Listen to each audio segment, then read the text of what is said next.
Ons is in 'n reeks becoming, omdat dit 'n proses is oor iets wat ons word. En ek wil graag recap wat ons laasweek gesê het. Ons het gesê dat ons leef nie meer in wolf country nie.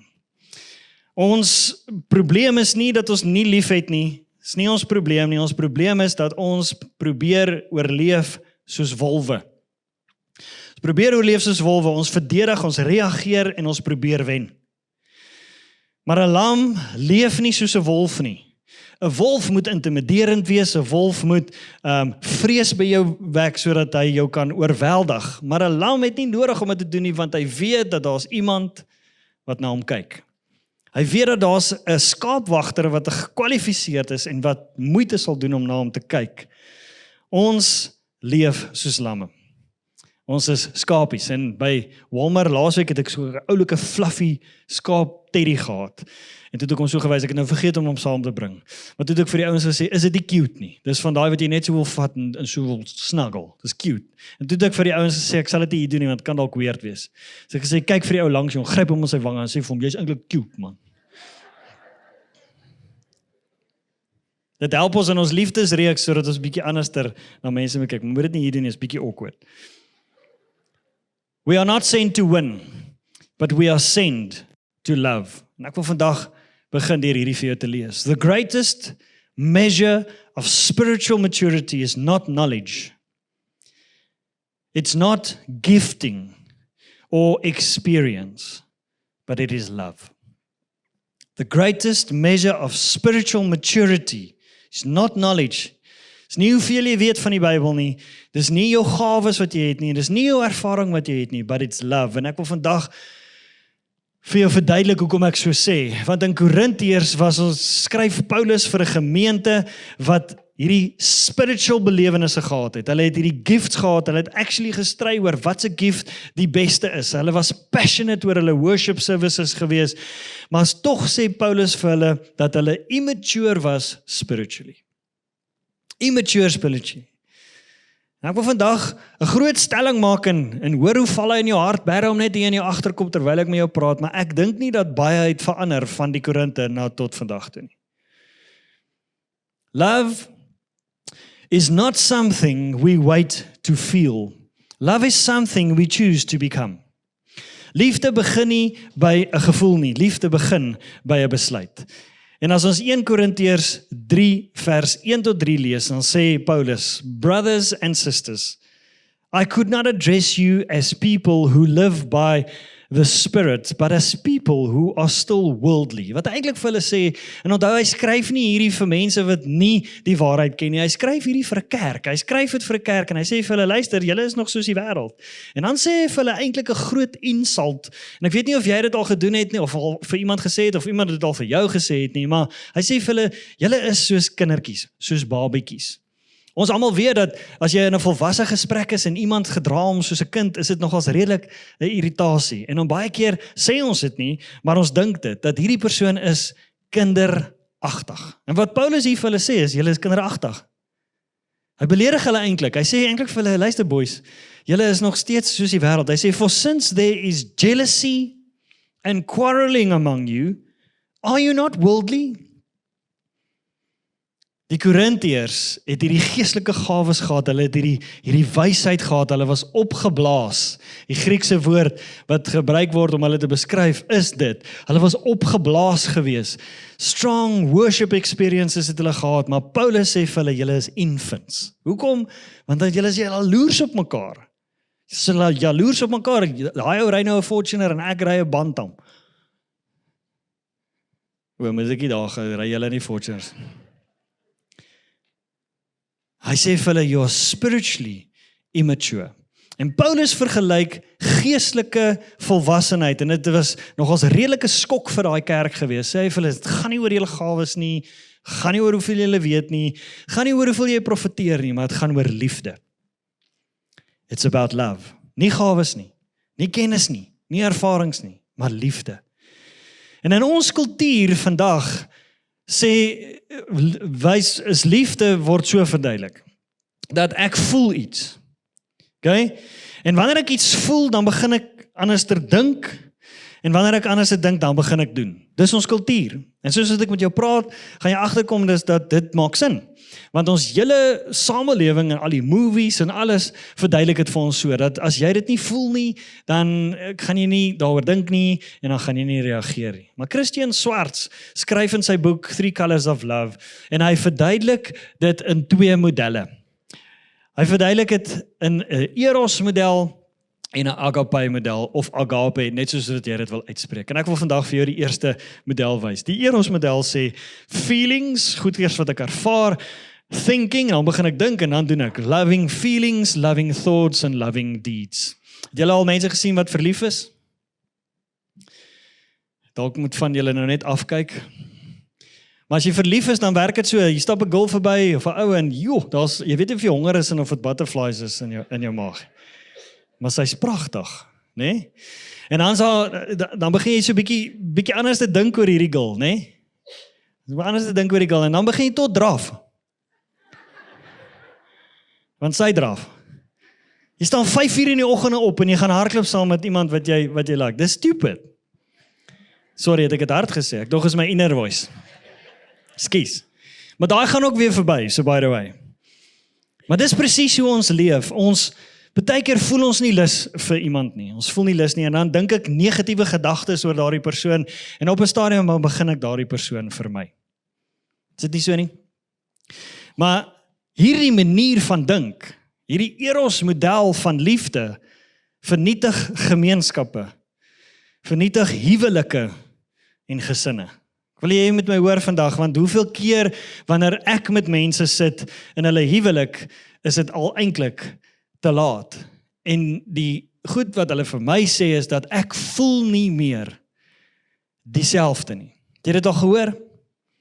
Ek voel nie meer dieselfde nie. En daarom is dit so belangrik om in hierdie situasie in te spreek, want God se liefde werk so klein bietjie anders. Want agape liefde begin nie by 'n gevoel nie, maar dit begin by 'n besluit. Begin by 'n besluit. En ek wil hierdie vir jou wys, die agape model, sê, ek dink anders, en dan doen ek anders, en julle sal sien dat die gevoel kom laaste. Loving thoughts, loving deeds, and loving feelings. Jy begin deur anders te dink, jy kies om liefde te doen, en wanneer jy dan verander terwyl jy dit doen, begin jy getransformeer word, en ek gee jou 'n brief dat jou gevoelens is dan anders. Dit gaan altyd anders wees, en alles in die lewe werk so, want baie keer wil ons gewig verloor. En dan voel jy nie noodwendig lus om gewig te verloor nie. Niemand voel lus om te begin oefen nie. En as jy hier is en jy's lus om te oefen, kom ons bid vir jou na die tyd. Ons kry dit uit jou uit. Niemand voel lus vir oefen nie, maar ek voel wel lus vir 'n Cadbury, Top Deck, Blue Label, nie Nestlé nie. Cadbury, Top Deck, Cadbury. As julle nou mekaar kry in Checkers hier in Lorraine na die tyd, gaan na die chocolate aisle toe. As jy ooit my wil bless met, nee, ek joke. Anyway, ek bely dit op kamera voor julle almal, sorry. Ek het so 'n bietjie van 'n probleem. My kinders spot my so nou en dan, ek moet dit wegsteek, want hulle het nou al agtergekom, waar steek ek dit weg? Maar daai Top Deck, dis al R300 een, maar ek spaar. Maar ek is lus vir dit, ek het 'n gevoel vir dit, ek het seriously nie 'n gevoel om te gaan oefen nie, maar ek besef dat ek moet my gedagtes reg kry, as ek wil gewig verloor. Dan moet ek my gedagtes reg kry, dis iets wat ek moet besluit, en dan moet ek dit begin doen, actually. Ek moet actually gaan begin draf. En dan as ek draf, dan later verloor ek gewig, en ek voel beter, en sekere hormone word vrygestel, en so, en die gevoelens kom na die tyd. Niks in die lewe is romanties en is kits en werk net so nie. Alles werk so. Jy kry eers jou gedagtes rondom dit en dan apply jy dit en dan verander dit. En daarom sê dit in 1 Korintiërs 2 vers 16. But we have the mind of Christ. Ons kan leer om soos Jesus te dink. Ek wil jy vandag met dit help, want dit gaan vir jou 'n wêreld skuif. Ek kan actually anders oor mense dink, en ek kan actually mense begin sien soos Jesus hulle sien deur sy oë, want in Efesiërs, in ons vorige reeks het ons gesien, dat Die Bybel sê, ons is saam met Jesus Christus in hemelse plekke en ons sit nou saam met hom in hemelse plekke. Ons het 'n ander perspektief. En as jy al rugby gekyk het op die stadion, sal jy weet dat ons ouens wat op die paviljoen sit, is die ouens wat die hardste skree vir die mense op die veld. Dink nie hulle kan ons hoor nie, maar ons skree vir hulle en sê, is jy stupid? Ons gebruik Anna by voeggekanalwoord, maar is jy stupid?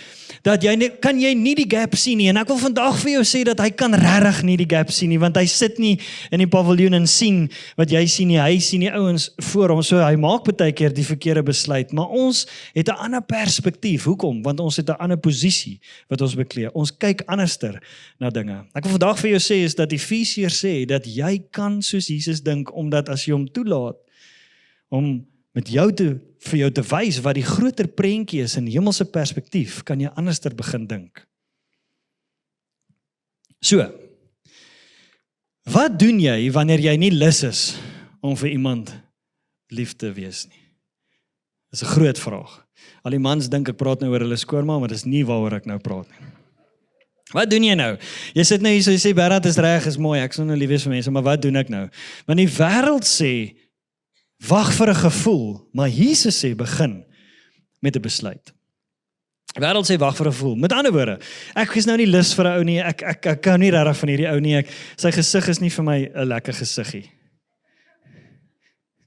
Dis die waarheid. Het jy al in 'n lift ingeloop en almal lyk bevoeterd in 'n lift? Het jy dit al gesien? Almal lyk asof iemand 'n wind gelos het, want almal staan so.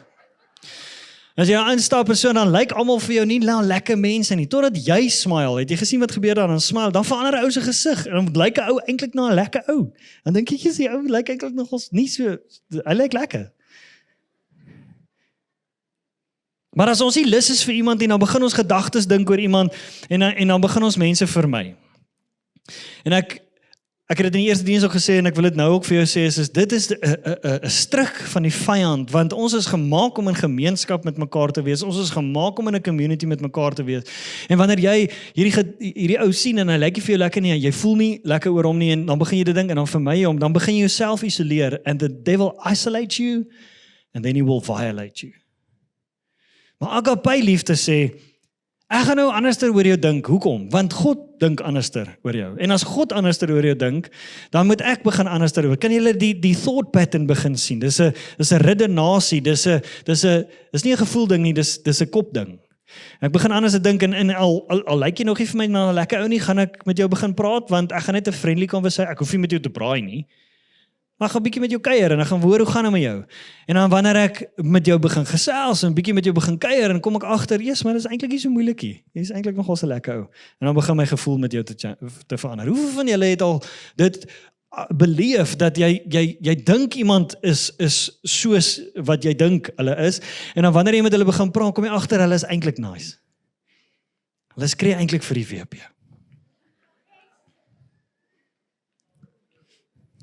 Ek gaan nie ophou nie, ek het die mikrofoon.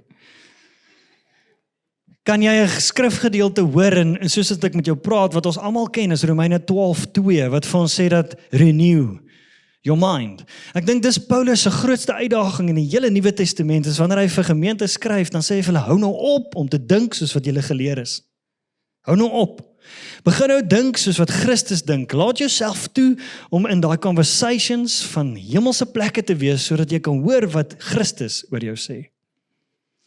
Hierdie goed gebeur ongelukkig in die kerk ook. Het gebeur nie net by die werk nie. Het gebeur ongelukkig in die kerk ook. Ek hou nie van 'n persoon nie. Maar ek het al gesien in my eie lewe en in mense in die vennote van ons lewens, dat die oomblik as hulle vir mense begin bid, en die Bybel sê bid vir jou vyand, nou ons het nie regtig soos 'n oorlogssituasie vyande nie, maar dit is maar redelik vyande, ouens wat jou irriteer by die werk. Kom ons label hulle as vyande. Maar as jy vir hulle begin bid, soos die woord sê, en jy begin net vriendelik wees, jy begin actually net vriendelik wees, jy hoef weer eens nie met hulle te braai of lang conversations met hulle te hê nie, maar jy kan ten minste net sê, hallo, hoe gaan dit? Want in Suid-Afrika is dit deel van die conversation, hoe gaan dit? Jy gee nie regtig om nie, maar jy vra net, hoe gaan dit? En dan 'n gesprek te begin, verander daar iets binne in jou hart. En hoeveel keer het ek al gesien in my eie lewe, en ek en Elisha, dat wanneer iets in my hart verander die persoon teenoor my. Daarom Wil ek vandag vir jou sê, dat dis hoekom Efesiërs sê, dat ons sit in 'n ander posisie. Ons het 'n ander perspektief. Hoeveel keer het ons al gesien, hoe mense hulle self opwerk in 'n maatskappy, en die oomblik as hulle in 'n boardroom sit, saam met bestuur, en deel is van die besluitneming van die maatskappy, kom hulle agter dat hulle eintlik gekla het oor 'n klomp nonsens, toe hulle daaronder was. Want nou verstaan hulle ewe skielik hoekom die besluite gemaak word, want hulle het 'n groter prentjie van die maatskappy. Besef jy dat dis wie jy is? My vraag aan jou is, in watse gesprekke is jy? Is jy nog besig by die babietjies daaronder wat Paulus van praat en hoe hulle kla en moan en skree en hulle doek vuil maak? Wil jy met die prentjie kry? Of is jy in die boardroom waar jy hoort? Daarom sê Matteus 5 vers 28 vir ons in die Message vertaling, you are kingdom subjects. Now live like it. You are kingdom subjects, now live like it. Die wetenskap wys vir ons, en ek het nie detail om nou daarin te gaan nie, maar dat die oomblik as jy die geskenk van genade ontvang, jy Jesus Christus erken as koning, kan jy fisies jouself nie skei van God nie. Hy's deel van jou. Maar in watse gesprekke laat jy jouself toe om te wees? Saam met die babietjies of saam met hom? Jy sien, hier's wat die wêreld sê. Die wêreld sê voel. En as jy gevoel het, dan dink jy. En dan doen jy. Maar Jesus sê, dink. Ons het 'n ou in ons Doxodeo familie, wat baie keer as baie onsensitief voorkom. En hy het al vir mense gesê, terwyl die trane loop, dan sê hy, hou op huil, dink. Dit is 'n baie onsensitiewe ding, om vir iemand te sê, terwyl hulle emosioneel is. Maar Jesus sê, dink. Dan doen jy. Want dan is dit given dat jou gevoel gaan verseker verander. Die wêreld wag vir liefde. En as ons bietjie serieus kan raak, maar Jesus word liefde. Jesus word liefde. Love is not something we wait to feel. Love is something we choose to become. Liefde begin nie by 'n gevoel nie. Liefde begin by 'n besluit. As liefde 'n gevoel was, sou Jesus Christus nooit vir ons aan 'n kruis gesterf het. It's not a feeling. Dis 'n keuse. En Paulus wys vir ons die oplossing, en ek wil jou vandag bless met dit. 2 Korintiërs 6 vers 18 sê, I will be a father to you, and you will be my sons and daughters. Ons kan net liefde word en liefde gee, as ons die Vader se liefde ontvang. Wat ons kan gee, is wat ons het. My vraag aan jou is vandag, het jy al die Vader se liefde ontvang? Laat jy toe dat daai liefde jou omvou? Wie van julle het al Lion King gekyk? Dat ek sien, steek op jou. As jy nog nie Lion King gekyk het nie, gee die pastoor vandag vir jou huiswerk. Hy sê jy het die reg om op 'n bank te gaan sit, en op 'n bank te gaan lê en jou IPTV aan te sit. En dan soek jy Lion King. Jy kan die nuwe een of die ou ene kyk, maak nie regtig saakie. Dis 'n movie wat ek kan opsê, vra vir Elisha. Ek en my oudste dogter, wat 12 jaar oud is, ons het daai gift gekry as ons uitstap met 'n movie, onthou ons alles. En dan lag ons heeltyd daaroor. En die animations is in elk geval nie geskryf en gemaak vir kinders nie. Animations is vir ons. So, want dit is skreeusnaaks. As jy al ooit Home gekyk het, ek vra baie keer vir my span en vir my gesin, what's the purpose of your face? Home is vrek snaaks, ek's jammer. Can I come into the out now? Ek vra dit elke oggend vir Elisha. Can I come into the out now? As 'n gedeelte in Lion King was Simba se pa dood is en hy depressed is, hardloop weg, en die monkey, kan julle die monkey onthou? Asante Nana, Squash Banana, diddly. Ek gaan julle opsaai, julle gaan hierdie movie kyk vandag. Julle gaan eers 'n chocolates koop by Checkers. Maar hy kry vir Simba, hy sê, jy weet, hy's so stuck in the past, en op 'n stadium in die ou movie, dis een ding wat hulle uitgehaal het in die nuwe movie, slaat hierdie monkey om met die staf so oor die kop. Doesn't matter, it's in the past. En hy vat hom na 'n pond toe, hy sê vir hom, look, en hy kyk vir hom, hy sê, dis nie my pa nie, dis ek, hy sê vir hom, look harder. Ek leef my in hierdie fliek in, dis nogal ek sien dit.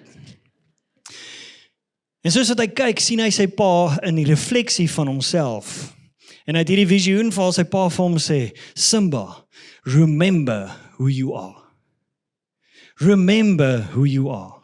Soveel keer in die kerk en wanneer ons praat met vennote, kom ek agter dat ons het vergeet wie ons is. Ons het vergeet wie ons is. Ons het vergeet wie binne in ons woon. Ons het vergeet wie ons opgewek het in hemelse plekke. Ons het vergeet wie ons 'n ander perspektief gegee het en ons laat toe dat omstandighede en wat met ons gebeur, dit ons Vader. En ons laat nie toe dat ons Vader vir ons wees nie. En ek wil vandag vir jou sê is remember who you are. You are kingdom subjects. Now live like it. By Jesus se doop is daar 'n amazing ding wat gebeur in Matteus. As 'n stem wat sê, "This is my son, whom I love. With him I am well pleased." Voor Jesus wonderwerke doen, preek, mense gesond maak en al daai goed, is daar iets wat in sy lewe vasgemaak word. Love, identity and mission.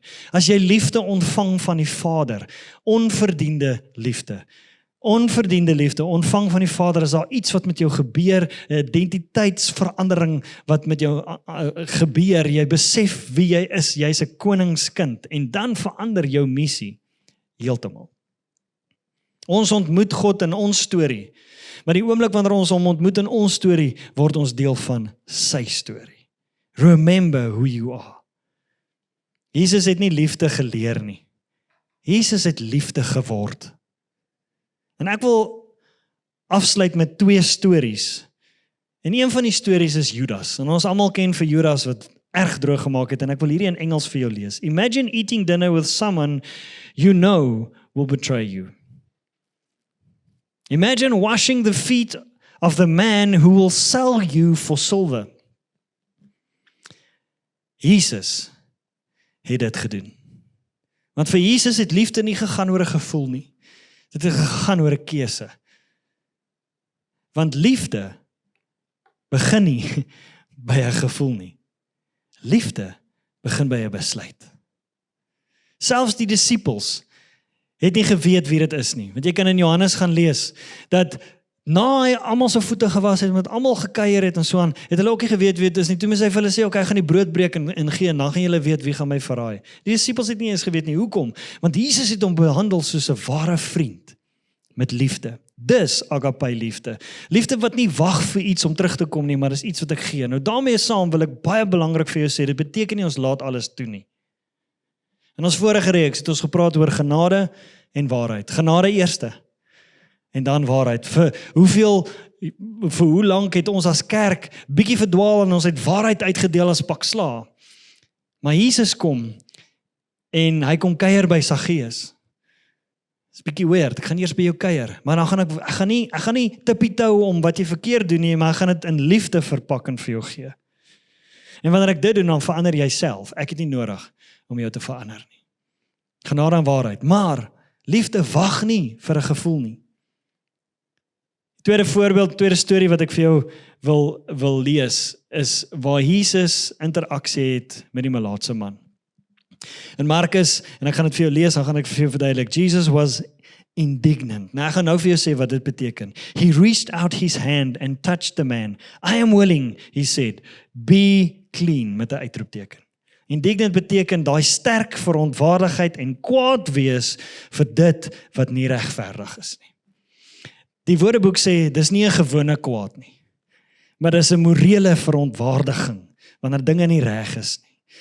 Ons moet verstaan, dat in daai tyd, wanneer jy melaats was jy uitgeskuif uit die samelewing, jy was verklaar as onrein, en mense mag nie aan jou gevat het nie, hulle mag eers vir jou gekyk het nie, maar Jesus raak ontsteld oor dit, want dis nie 'n hondjie nie, dis 'n mens, daar uit 'n naam, en hy stap in daai situasie, en hy sê, ek sal aan jou raak.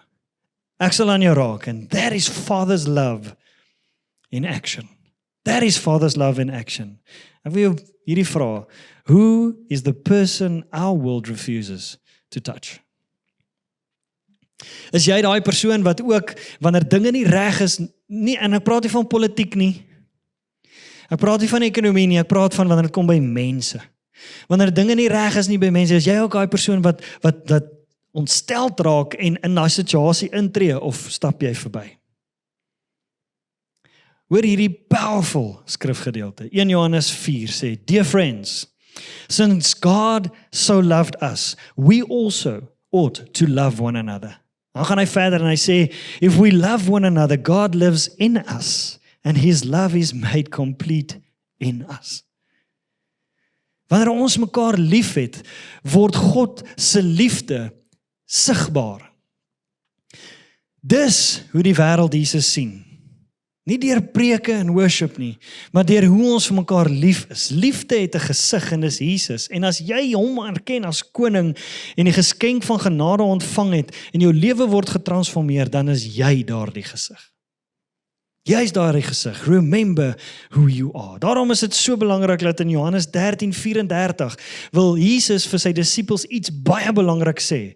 Want môre gaan alles verander. En hy sê vir hulle, al vergeet julle alles wat ek julle geleer het oor die jare wat julle saam met my geloop het, wil ek hê julle moet hierdie ding onthou.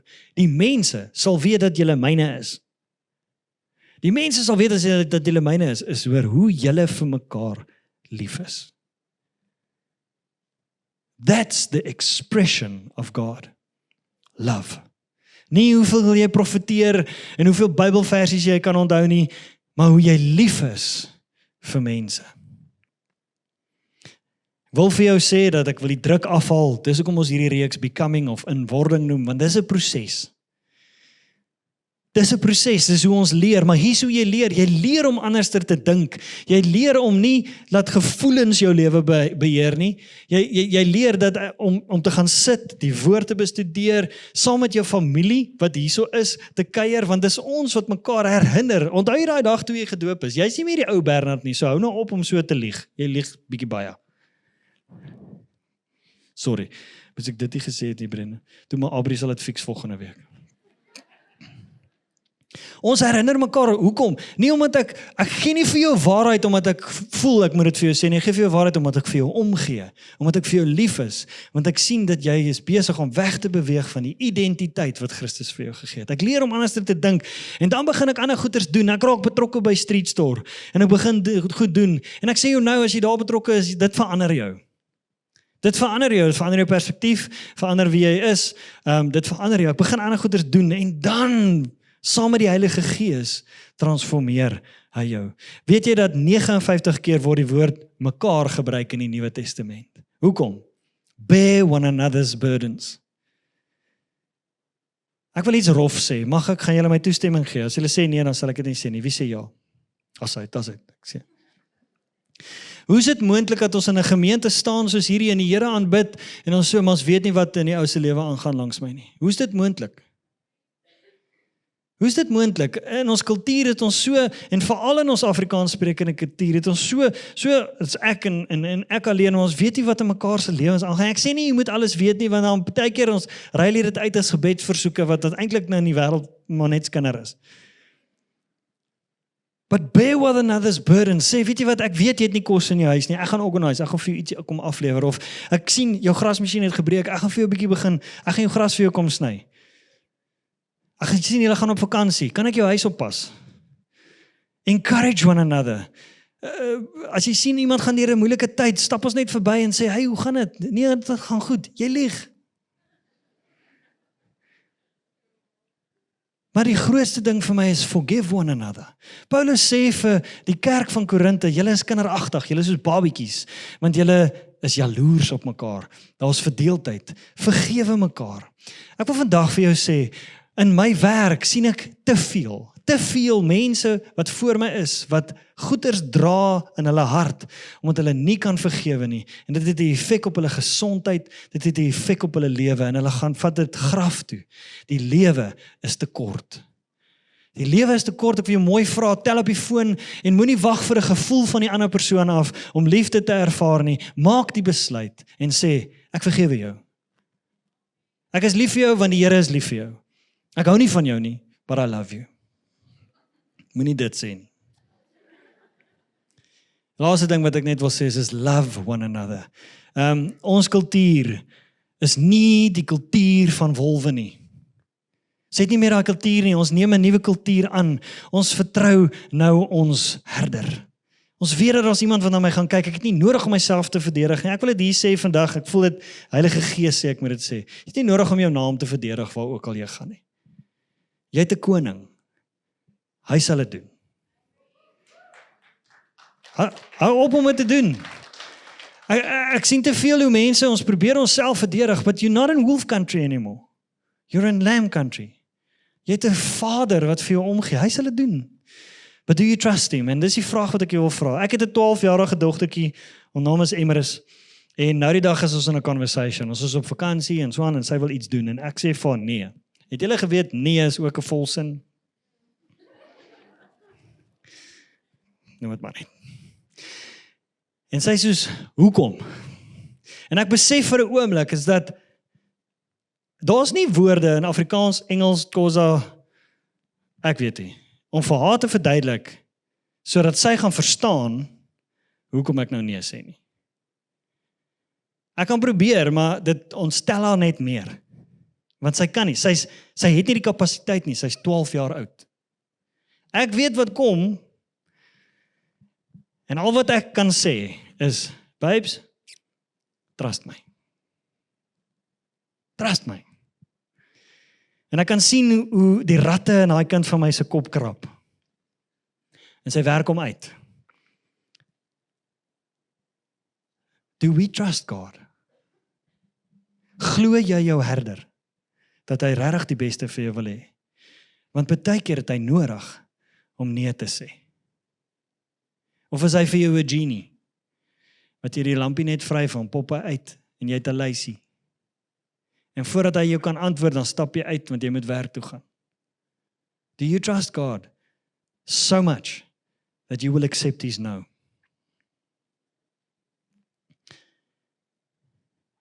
Ek gaan nou maar net lees, want dit raak baie stil, hier so in die kerk. Ek wil jou vandag iets vra. En ek gaan nie al hierdie goed op die skerm sit nie, maar ek wil jou vandag vra. Is jy besig om liefde te voel? Of is jy besig om liefde te word? Want Jesus roep jou, nie om liefde te ervaar nie. Maar hy roep jou as 'n human revelation of love. That's your calling. So dink gou. Moenie name noem nie. Wie is daai persoon wat moeilik is in jou lewe? Wie is die ou of die girl wat jou irriteer? En irriteer is so 'n mooi Afrikaanse woord. Wie is daai persoon wat jy vermy? En dan vra jy jouself die vraag, what loving thoughts can I choose about this person? What loving thoughts? Watse liefdevolle gedagtes kan ek kies? Hoor weer, nie voel nie, kies oor hierdie persoon. And what loving action can I take in this week towards this person? Watse aksie kan ek neem? En weer eens ek sê, hoef jy 'n braai te wees nie, is dalk 'n bietjie gou. Maar dit kan 'n koffie wees of 'n telefoonoproep of net 'n conversation. If the love of the Father truly lives in me, who in my life should experience that love this week? If the love of the Father truly lives in me, who in my life should experience that love this week? Love is not something we wait to feel. Love is something we choose to think. Love is something we choose to do. And when we think love, and when we do love, we eventually begin to feel love. Ek bless jou met hierdie en gaan ek saam met jou bid. When the love of the Father lives in us, the world does not just hear about God's love, but it meets it. Ek wil vandag hierdie by jou los. Paulus skryf vir 'n kerk met gawes, met kennis van die woord, massive worship experiences. En hy sê vir hulle is babietjies, want hulle is nie lief vir mense nie. Grootste voorbeeld van liefde is nie swakheid aan 'n kruis nie. Dis waar ons oorwinning begin het. Jou koning het gesterf, het kom dien. And he's calling you for that. You're not called to win, you're called to love. Kom ons bid saam.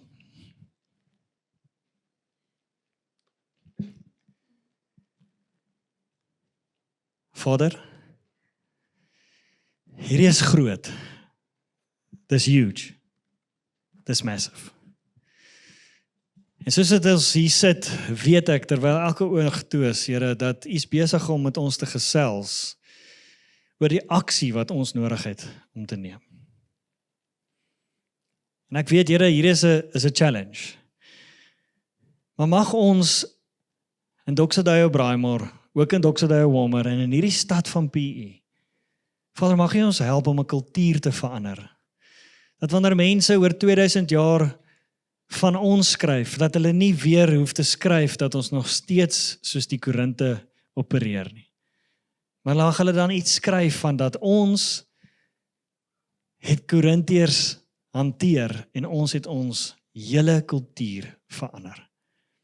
Vader, wanneer ons hier uitstap, mag mense snaaks na ons kyk oor hoe ons glo, maar mag hulle ons glad nie bevraagteken oor hoe ons lief is vir mekaar nie.